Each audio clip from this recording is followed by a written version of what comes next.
Hello, today I'm going to tell you how to make a basic decoction. Roots, bark, twigs, and berries usually require a more forceful treatment than leaves or flowers to extract their medicinal constituents. A decoction involves simmering these tougher parts in boiling water. Fresh or dried plant material may be used and should be cut or broken into small pieces before decocting. Like infusions, decoctions can be taken hot or cold. Decoctions are generally made using roots, bark, and berries, but sometimes leaves and flowers may be included. Add these more delicate parts of a plant once the heat is turned off and the decoctions has finished simmering and is beginning to cool, then strain and use as required. Barks such as babul and common oak, which may be used externally to tighten gums or wash weeping skin rashes, do not take internally. Chinese decoctions. In traditional Chinese medicine, decoctions are the main way in which herbal medicines are prepared.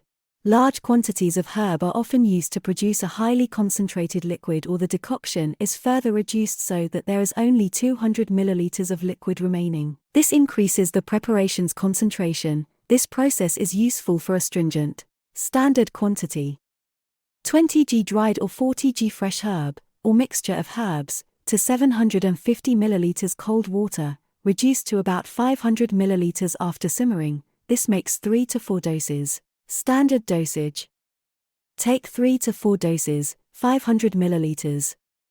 Storage: store in a covered jug in a refrigerator or cool place for up to 48 hours. Making decoctions.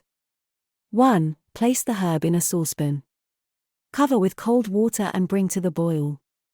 Simmer for about 20 to 30 minutes, until the liquid is reduced by a bouton fired.